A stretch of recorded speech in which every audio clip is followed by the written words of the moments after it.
And welcome to another exciting episode of The Energy That Surrounds Us. I'm your host, Michael, joined with my co host, Michelle. Hey, everyone. And today I am so excited to bring you a guest who, as a podcast host, I always love when our guests are able to, feel comfortable enough to contribute to the show and collaborate with us. And tonight's guest just happens to fit that niche to a T. Our guest comes to us from my friend Kathy Tierney Cogliano, and I'm so thankful for her putting him on my radar. And without further ado, I give you Peter Robbins. Yay. Welcome. Thank you. Good to be with you guys tonight. I am so excited, and I want to take a moment, though, and have you introduce yourself so that those that are new to this field will get an understanding of who you are and what tonight's show is going to be about. Well, I'm an investigative writer specializing in the subject of UFOs, and I host a weekly radio show on KUNX digital broadcasting called Meanwhile Here on Earth. I'm an author, an investigator, a conference speaker, and a general researcher on this subject in particular. So I'm curious for everyone, and I'm a little curious myself, was it a UFO experience that started you on this path, or did someone tell you a story and that's what got you on to investigating UFOs? No, it was a sighting that I had as a boy growing up with one of my sisters, which was quite overwhelming to me, so much so that I really couldn't deal with the memory. And so I repressed it for more than 14 years. And that memory at a certain point came roaring back, was confirmed by my sister, who then told me about an experience that she had never forgotten, which had to do with being taken and returned. And that day, my life as it was at that time, my career really jumped the tracks, and I became quite obsessed with the subject in general and what had happened to my sister. So, and that's in the book Taken, correct? No. There is a book called Taken, published years ago by, gosh, I forget her name, but I had nothing to do with it. And there was a miniseries called Taken on the Sci-Fi Channel about 20 years ago. But my sister's experience had nothing to do with either of those. The book Taken was written by Dr. Carla Turner. Okay, I apologize. I must have been reading something and got everything crossed. So I apologize for that. So, Peter, I've got some questions for you myself. Sure. You talk a little bit in some of your seminars that, your real emphasis is UFO sightings through history.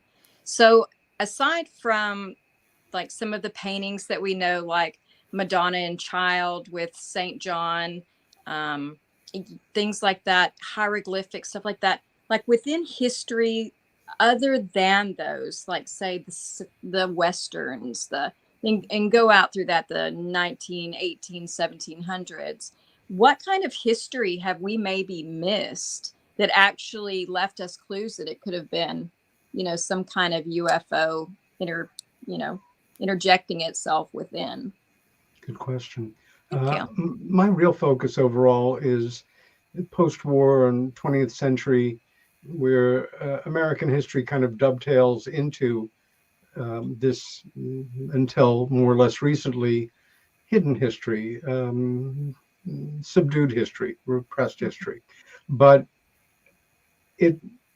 I think it's naive to think if we are dealing with a genuinely anomalous phenomena, and matching technology and intelligences behind it that it started in 1947. There's too much anecdotal history, as you point out, in terms of painting and art, some of it prehistoric in nature, that can be interpreted as possibly, representative events like this that just goes back before recorded history. Right. I like you, I find so much of this imagery really intriguing and really beautiful, and some of it literally screams, "Well, here I am," Exactly. a painting of a truly anomalous craft, as some of your more modern photos have shown. And that's where you really have to get careful. I mean, I have to get careful.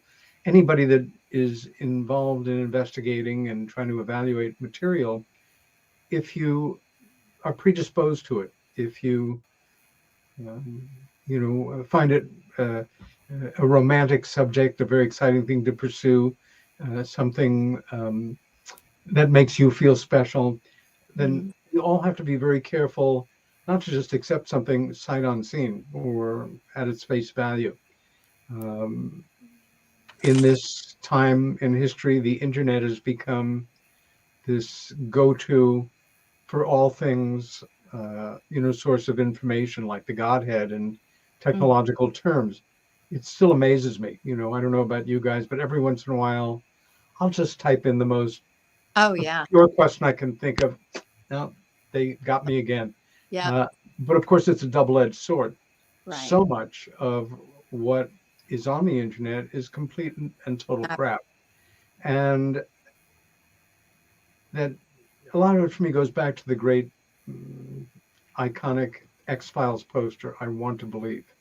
We all want to believe certain things. We all also want to believe certain things are not. You know, but that's where we all need to be good skeptics and look for actual material to back it up. We all now know, all of us are very sophisticated viewers, but with a little technology, you can create perfectly believable still images and moving images that might be real, but they're not. And so it's incumbent on anybody to drill down. And if there's no witnesses, if there's no point of reference, if there's no details, the chances are it's not real. But there is an awful lot of real unexplained material in this area of study, of course. Absolutely. But even with the false stuff, I even appreciate it because it does make us think. Even if things are not factual, it kind of makes you think, but what if? What if a tiny bit of that, where did they get that idea? Like where every idea derived from something. So it was, when I was a child, I was born in the late 70s. So I was an ET baby. I remember watching ET, never really realized it in Christianity until I was looking through a museum book at my mother's college and saw the baptism of Christ. And it was 1710, I believe. And it's Christ being baptized. And there's a light beam coming down and from a flying saucer. I mean, it's the most, and we're talking 1710. I'm almost positive that's what it was. I think I know the painting you're referring to. The very dark, very amber colors. Yes. The Annunciation.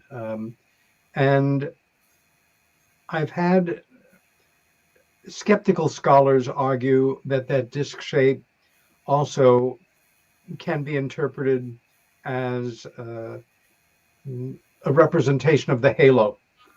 So common in Christian art. However, halos are hollow. Well, if there is a will to disbelieve, and an intention to, establish another point of view, it will be done.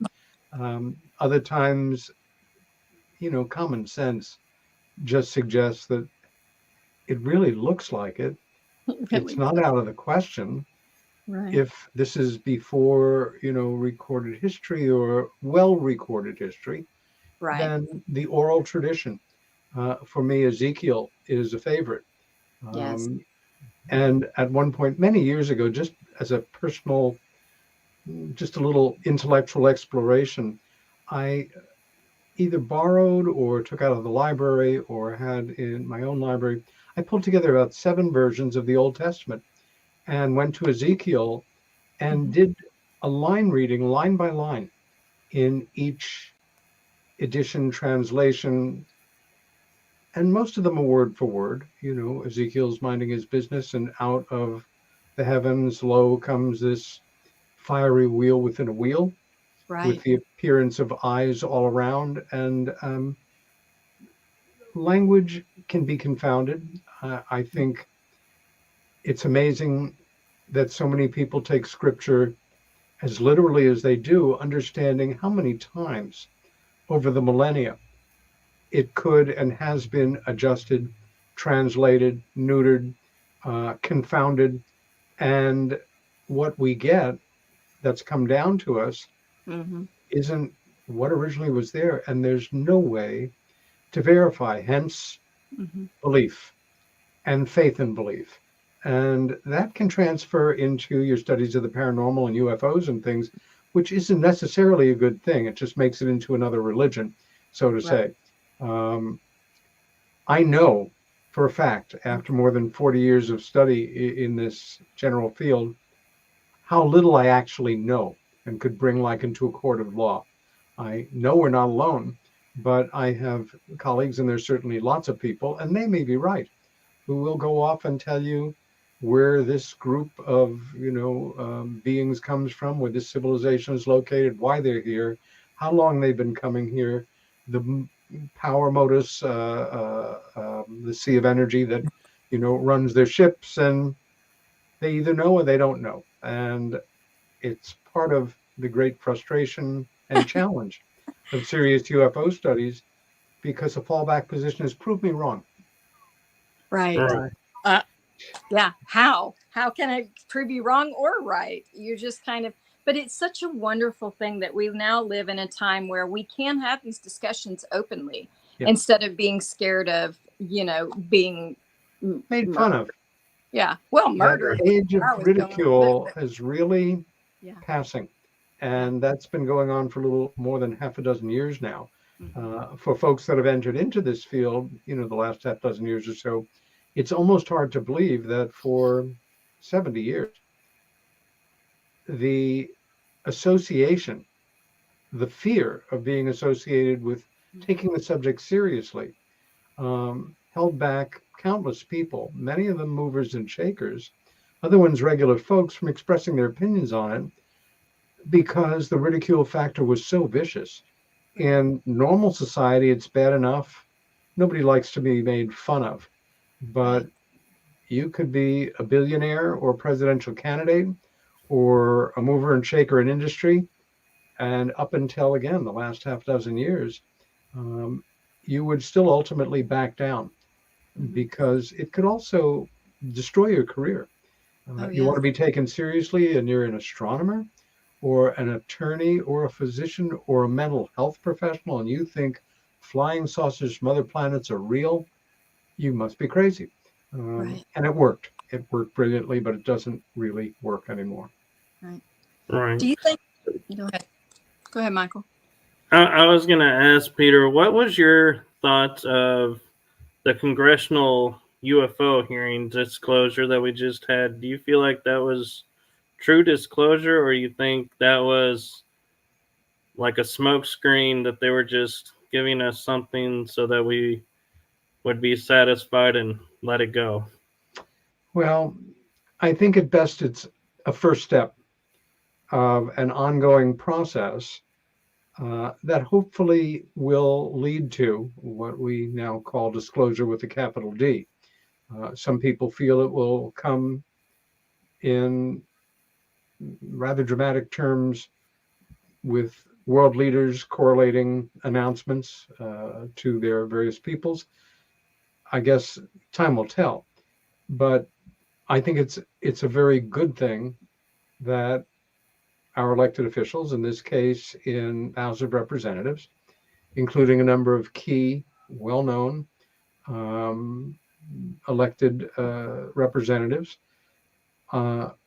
from really every political area of thought and belief now want to know more. And a number of them, I think, have been percolating away quietly inside themselves on this subject.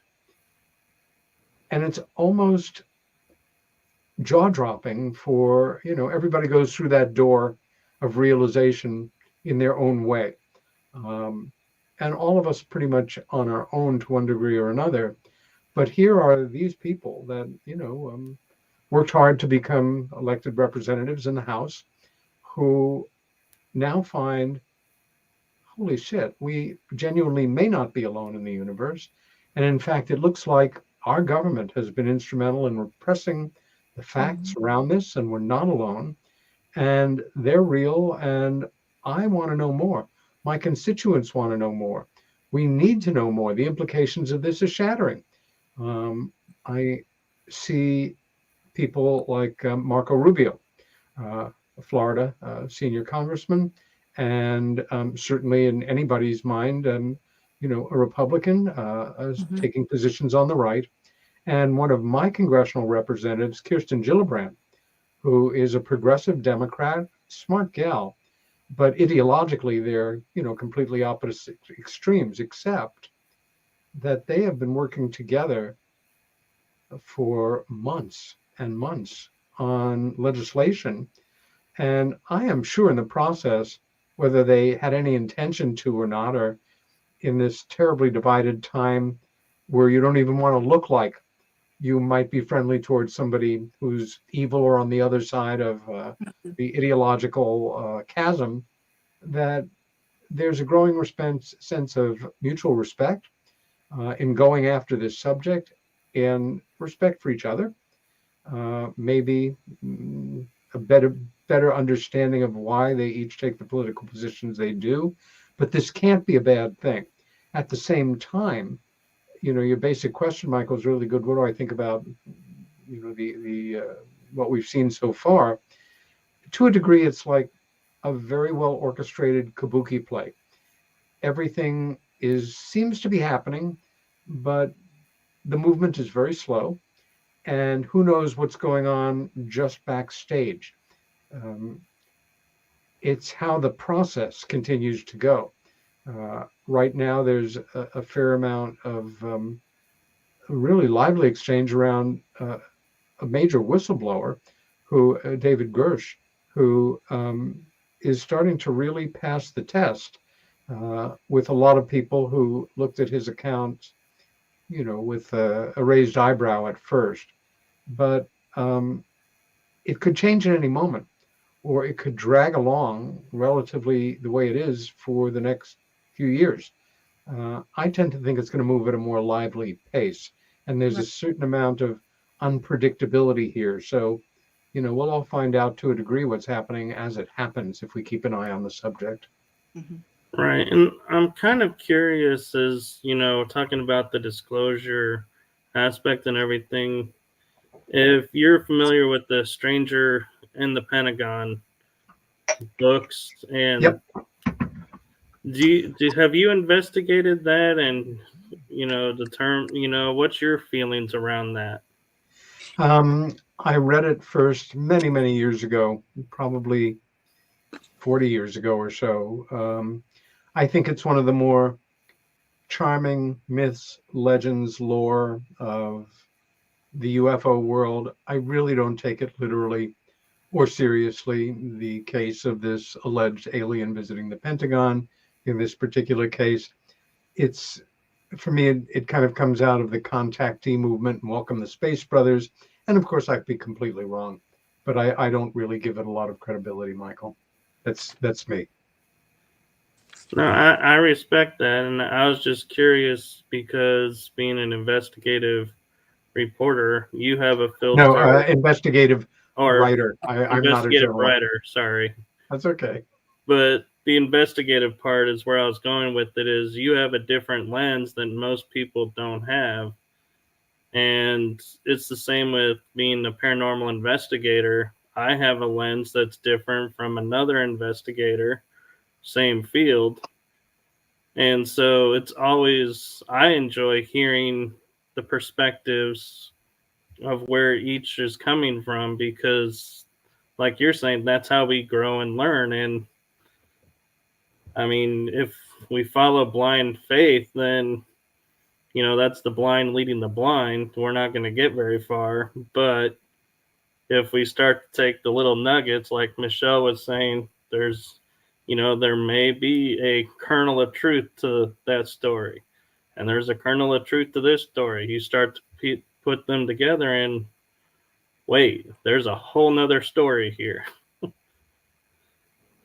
So I'm going to kind of turn the topic a little bit, because I do want to talk about M.K. Jessup a little bit, because I've always been fascinated since I've heard about him throughout. So could you just tell us a real quick, for people who don't know about M.K. Jessup, a little bit about him? And then I'll ask my question. Yeah. Morris K. Jessup was one of the first, I'll say one of the first two major UFO writers after the subject really broke, to write successful, intelligent, thoughtful books on the subject.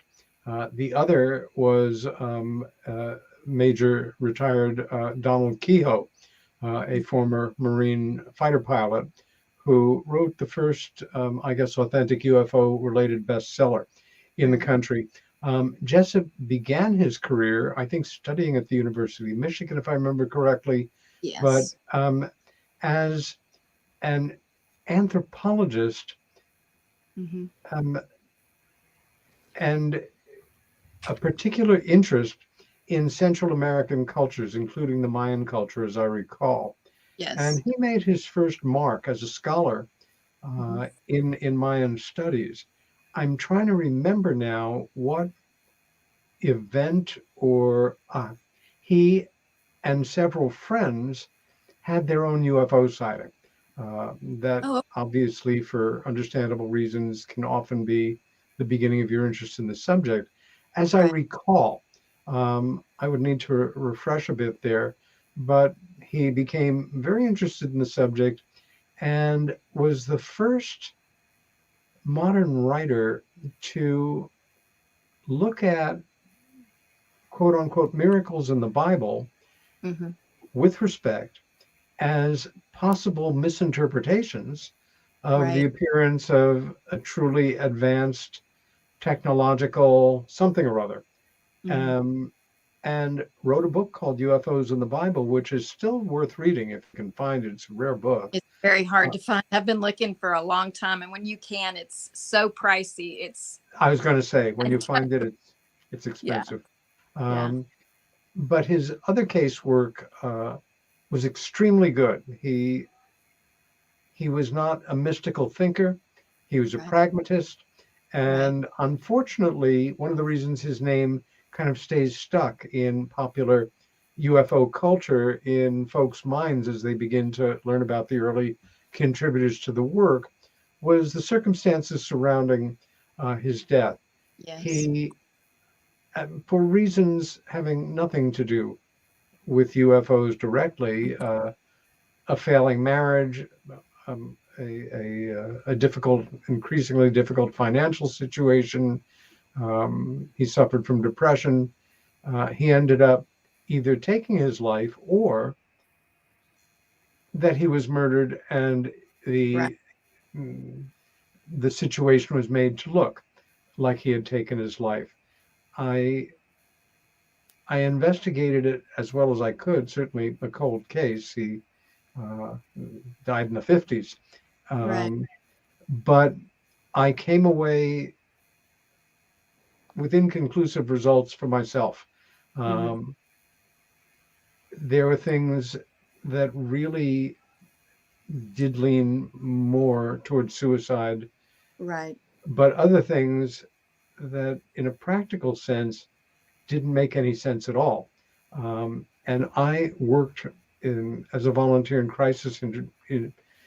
a crisis intervention hotline for 8 years, probably the busiest one in America. And there are certain profiles that you look for And in this case, he was found in his automobile with a flexible kind of pipe going from the exhaust into window that had been slightly rolled down, and then wet rags had been stuffed in, except that there was nothing in the car that he could have wet the rags with. Mm-hmm. And the best you can do is the best you can do. And no It's water sources, right? There was no water around for him to even have soaked them, gotten into the vehicle, and then put them around. And what we'd look for would be at least a big tin can or a bucket or something that soda can, something. So, What makes you think he went to Florida? Why did he go to Florida? Like every time I think about it, I think, was he going to study the Bermuda Triangle? Where was he during that missing time that they couldn't find him? And then they found him in Florida. Like, was he researching while he was there and stepped in something he shouldn't have? And they're like, well, we've had enough. We're just going to finish this. Well, the fact is, we have no idea. There's speculation on all things, and some of it very colorful. Also, when you're on the chase, so to say, and it's a case like this where there are things that just don't make sense, and you have an obviously brilliant contributor who might have gone on to write things that were even more uncomfortable for the forces that be, and who better to dispense with now than later and make it look like a suicide. Unanswerable questions for me, and I'm very scrupulous on what you say. The difference between what I absolutely know and can prove, what I absolutely think I know but can't prove, what I deeply suspect but can't prove, I parse a lot, and it can frustrate people. You believe it or you don't believe it.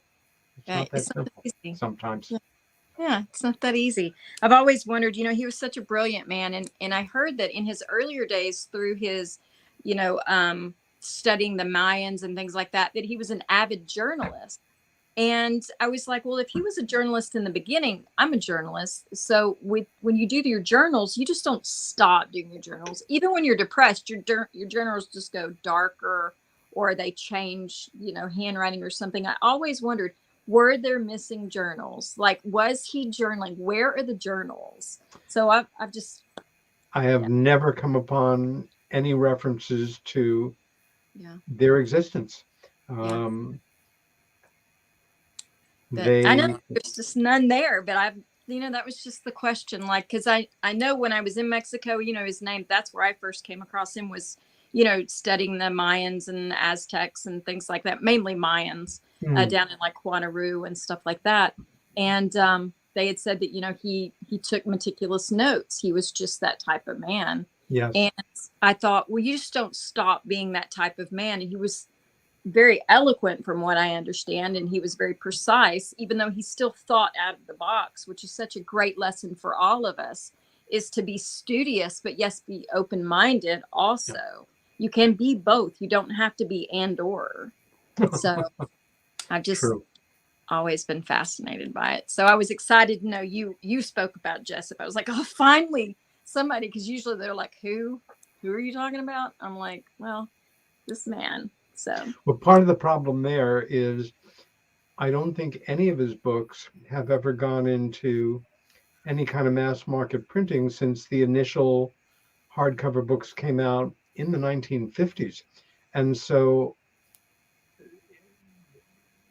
that unless somebody has scanned them and put them online, which is not out of the question. Right. And then it's a matter of more and more people read less and less for pleasure or for information, which is tragic.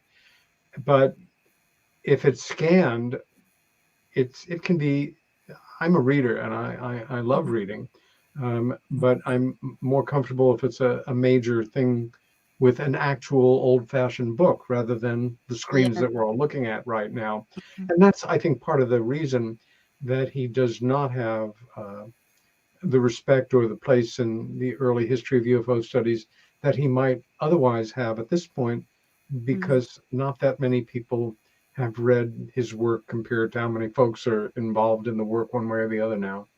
Right. And he was so instrumental in so many different ways. And the other thing, Michelle, is Yes. there's always, in this age of self-publishing, it's such a different business. And, every week, more books on UFOs and the paranormal come out. Can only review so many, read so many, buy so many. And for a lot of folks, history doesn't really matter. It's, I think, one of our great shortcomings as a culture. A number of people are credited with the quote, but those who do not understand history are condemned to repeat it, to one degree or another, as far as the actual quotation. And it's in this world of short attention span theater to keep somebody focused even for 5 minutes on a serious subject is a real challenge. As broadcasters, shows can lag sometimes. It depends on your guest. I years ago decided for most of the shows that I do to do something that most people wouldn't even consider. 2-hour, long form, in-depth biographical conversations, often just with one person. And if they're interesting and your questions are good, those 2 hours fly by. Definitely. But, as people in the media, as well as students of these subjects, we are faced with this challenge of enthusing. You've got to be not an entertainer, but you've got to present your information in a way that's compelling and exciting and grabs people enough that hopefully they'll take it from there. We all remember some teacher that we had somewhere along the line, even if it was a subject that, we didn't go on to embrace, who inspired us, who made learning exciting or fun, or just that idea of, I can go off on my own inside myself and, essentially find some new path to cut and maybe come up with something that somebody else hasn't. It's a very exciting possibility.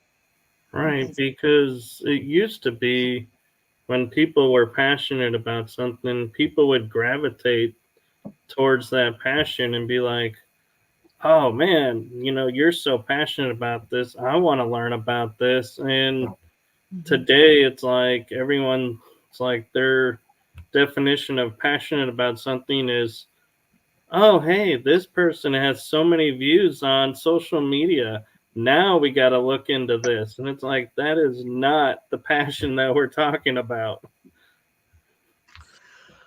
Well said, Michael. Exactly. I have to ask you, I heard that you actually, when information started coming out, you actually pulled some of your books.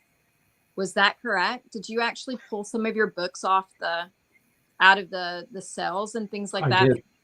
You were uncomfortable with the content at that point? Oh, it was more than that. I've written 2 books and co-authored a 3rd book. That book, Left at East Gate, when it came out, it did no better, no worse than most UFO books here in the US. But in the UK, it was a smash, top 10 bestseller all over the kingdom. And it was after 9 years of working on one book about Great Britain's best known UFO incident. It was a very heady experience. And it has brought me back to the UK probably close to 25 times over the years.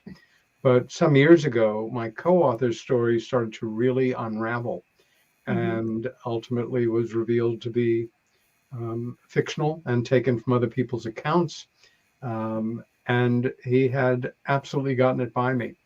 And ultimately, that book, I had to present the case to our publisher, who, like me, felt that we had published a nonfiction book as opposed to a nonfiction book with a lot of fiction in it, and say, you need to conduct the same investigation I did, and difficult as this is for me, if you come to the same conclusion as I did, this book has to go out of print. And I say that with a great deal of frustration. And they agreed with me. And but when that happened, I had already written 2 follow-up books supporting the same account and the same allegation. And it was a very rough period of time for me. But as far as professionally went, and at the same time, I've been through worse.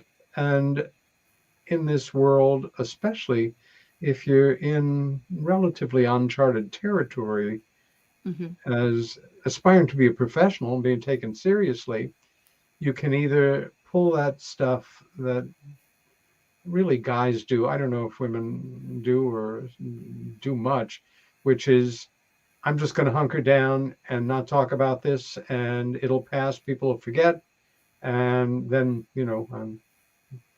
I'll feel more comfortable, as opposed to make it very clear publicly what happened, and Right. lay it all out as long as you need to, and then get on with the rest of your work. So yeah, I've written, again, 2.5 books. All 3 of them are out of print and will remain out of print. I am at work on another book now, which will come out next year, having nothing to do with that first subject, and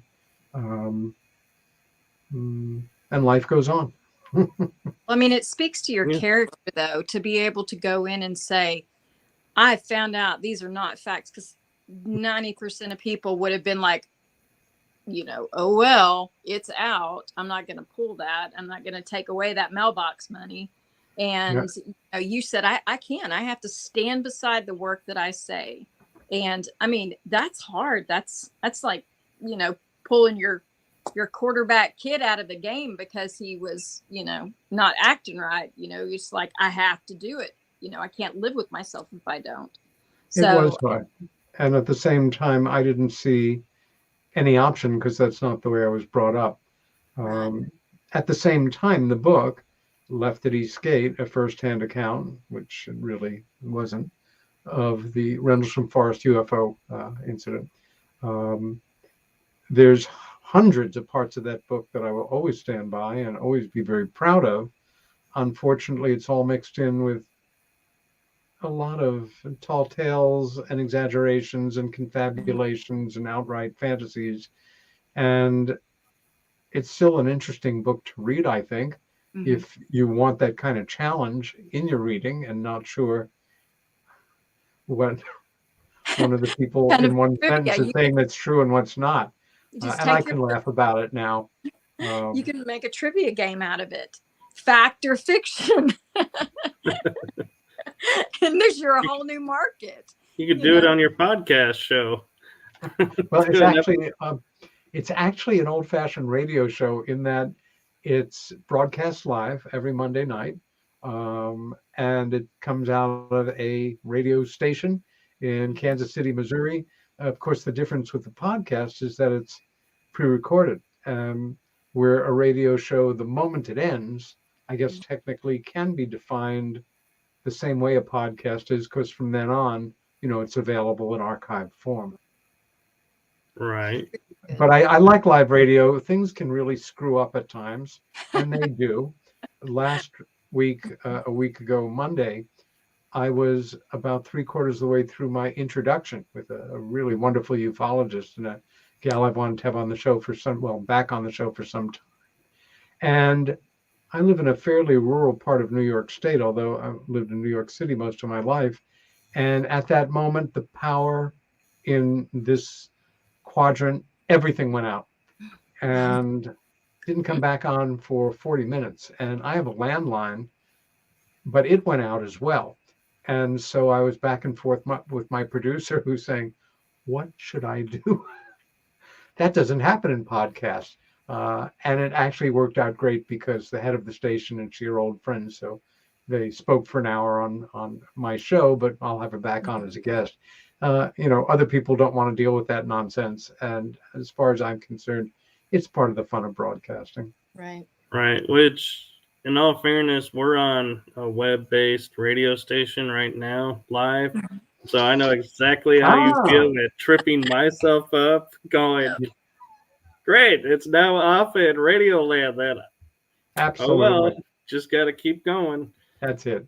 But one thing I want to ask that I'm curious about, I want to kind of see your investigative skills on, is looking at like the pyramids and the ley lines, how they're all over the world, mapped to stars, the Nazca lines, all of this.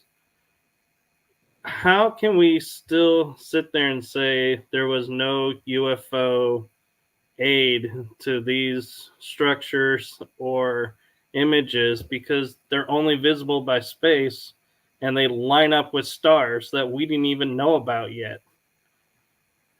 Well, we can't say that, except that we do. Um, there is always an established order that feels threatened by allegations that take power away, take the illusion of power away, or a credit in history. Um, and, the official line, of course, from the head of the Department of Archaeology in Cairo is always their establishment, as one would imagine. They don't want to concede that there was any possible assistance in creating these huge structures. And, in a nationalistic, egoistic sense, I think we can all understand that. Again, still, that idea of assistance from beings from beyond it's too radical still for some people, and especially in some cultures that are just genuinely more conservative in nature and, prize the reality or the illusion of their glorious pasts. I have to joke sometimes. I grew up in the Reformed Jewish tradition, and we grew up as kids with the understanding that Jewish slaves built or helped build the pyramids.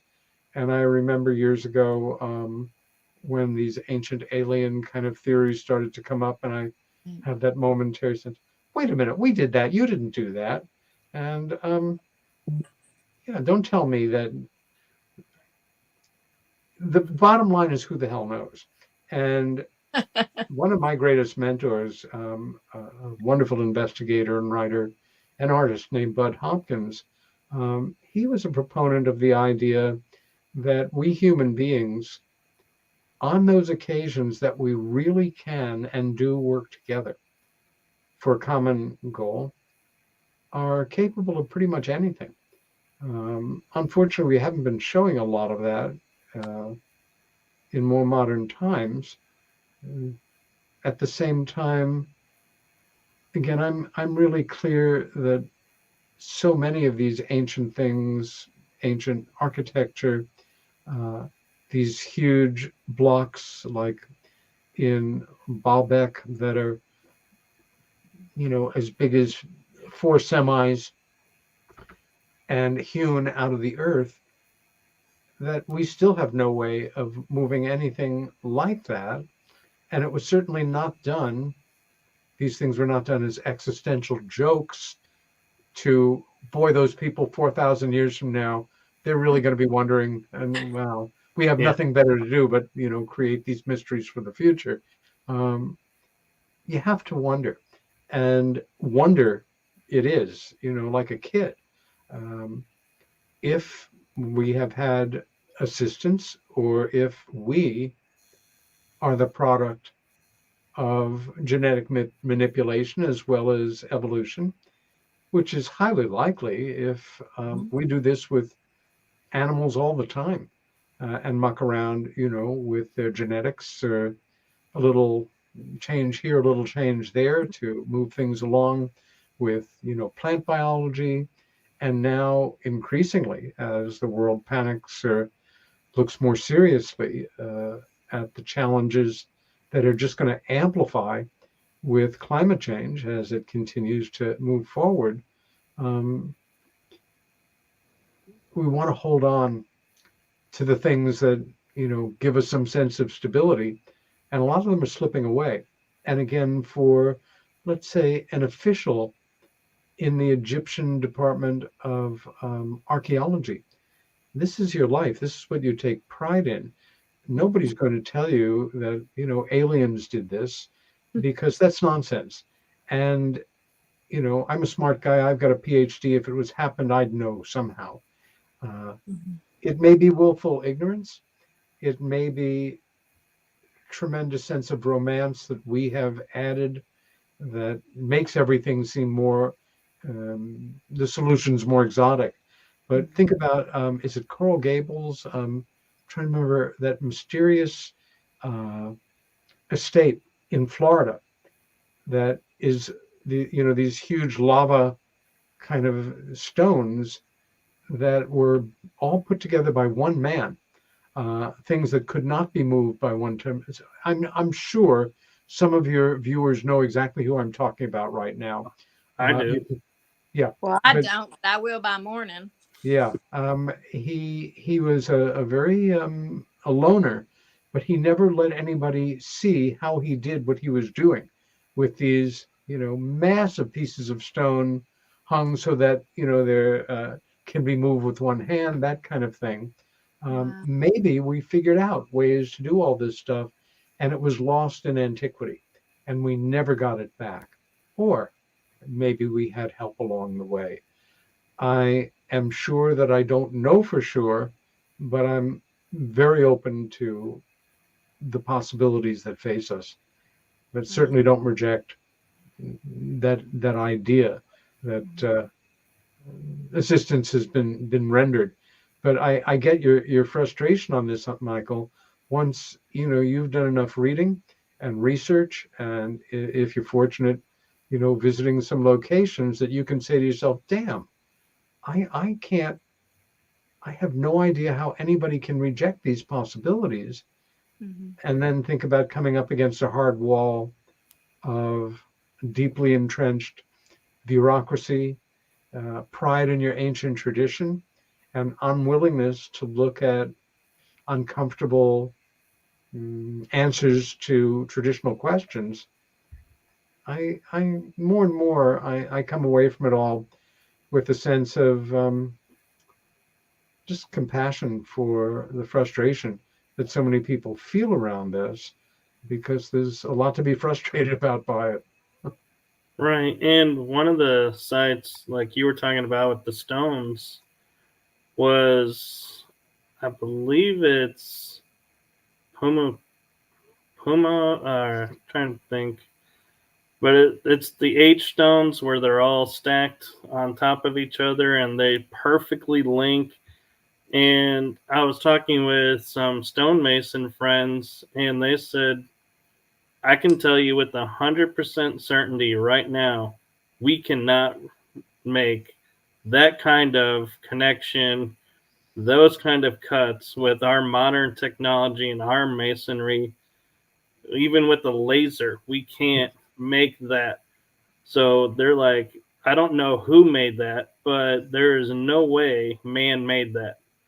The other thing, Michael, you bring up here is the commonality of certain structures, pyramids being one, but the extraordinary ancient Neolithic, in some cases, walls that we see everywhere from South America, Central America, the Middle East, parts of Central Europe that go back millennia, and there's no concrete, no kind of adhesive used, so to say. These stones weigh tons each, and they are each flawlessly engineered. Every angle is perfect. You can't stick a piece of paper between two stones. Even ones that have multiple edges, everything is finished in a way that even with our greatest stone cutting technology today would be an incredible challenge. And in some cases, thousands, of feet up in the Andes, that kind of thing. it's like Pandora's box. You know, you open the box and mysteries come out. I think the work that we do, you open a lid of a box and there's 100 more box lids saying, hello, try me. And, you know, good Right. luck having your questions answered as opposed to doing your best to sort it out for yourself, learn what you can, share what you know. Right. Um, Yeah. And what's interesting is, talking about how the stones fit together. I actually was recently watching a show where there's an ancient stone wall that has a bend in it. And it's not where the stones were put together to make the bend. The stone itself was bent in a perfect curve. And it's like, and you look at that and you're like, how did they make that? Because we can't even make that today.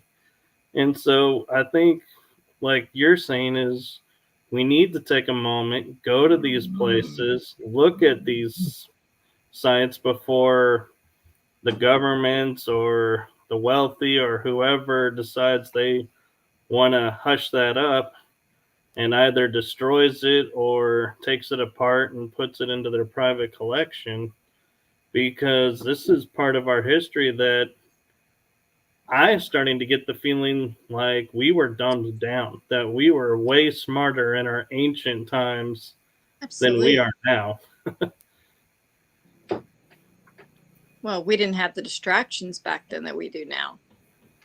I mean, we have constantly thrown with so much information, good, bad, bright, fast, that, we can't stay concentrated enough. Our minds go too many places. So, yeah, this is Mm. crazy. So we're getting to the end of the hour, and I do appreciate you taking the time to talk with us. Where can people get a hold of you if they have questions or want to learn how to investigate like you do? well, they can. Right now, I'm just on Facebook on social media, but post everything that I'm doing there. You can write me at probbinsny at yahoo.com, or listen and follow my radio show, which again is called Meanwhile, here on Earth, broadcast every Monday night on KUNX Digital Broadcasting. It's 7 to 9 Eastern Standard. And I'm kind of curious, being, podcaster and on web radio now, what's your goal for your radio show? Like what made you create it and keep wanting to do it? Well, after about 40 years working in almost every area of UFO studies imaginable, I was presented with this opportunity to host a show.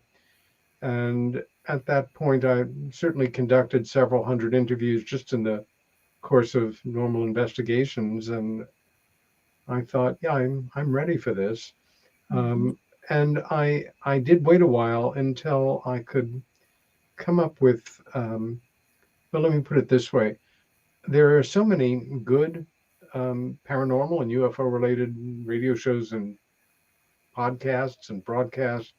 I really wondered if anybody needed another one, and if it was just going to be a matter of, doing the same thing that Mm-hmm. other people did, doing it well, even that wasn't enough for me. I wanted to find something a bit unique. And so most of my shows begin in principle by Mm-hmm. asking a question that's interested me since childhood. How do the people that we come to know in public life, whether it's entertainment, politics, scholarship, the arts, how did they become the people who we look to, admire, are inspired by, like to hate, follow whatever? And so I developed a form, a kind of a conversation interview where I've had certainly several hundred people take us through their lives. Some of them, obviously, many of them to do with UFOs and paranormal, but other ones in other areas, in the arts, writers, filmmakers, painters, playwrights, etc. And the other kinds of shows that I do are panel discussions around whatever subject strikes my fancy or is compelling, or I feel important at the moment. The 22nd of this month is not just the anniversary of the assassination of President Kennedy, it's the 60th anniversary. And I don't have a show on that night, but a week from this Monday, I will have a show, a panel discussion with several distinguished individuals with background in research around the president, who will join me in what I hope will be a compelling 2-hour presentation. Next week, friend and colleague Steve Bassett will join me to talk about a new organization that's been created that is setting up essentially a working amalgam between best known and most respected people in the UFO research community and the entertainment business. And very curious to know how this is going to work. So, I follow my own heart as far as this goes, and I want to bring on people whose lives I find fascinating, who have contributed to the culture, who are either great writers or thinkers or really interesting people in one way or another, and keep reminding folks that the world is not the internet, and that cyberspace is not necessarily reality, and you don't need any special effects to enjoy and learn from a relatively interesting conversation between two vaguely intelligent people, or a bunch of them sitting together talking about a subject that they have in common. You basically described my porch about every other weekend. Just a bunch of people vaguely knowing what they're talking about and enjoying each other. So, well, it was wonderful having you on, Peter. Absolute blast. I'm glad I finally got to meet you. Me too, Michelle. I will look forward to our next meeting, and thank you for having me on the show. Yes, thank you for coming on, and I learned a lot, and I definitely look forward to having you back on to continue. Can do. So from our show to all of you out there, thank you for watching, whether you're in the daytime, nighttime, or afternoon. Make it a blessed day. Enjoy your week. Enjoy life. And next week, we will be joined by the Typical Skeptic podcast show. So it'll be a lot of fun to see what he has for us. And so, good night, everyone. Good night. You have just listened to the energy that surrounds us with your host, Michael Koff. Be sure to tune in next week for our next episode.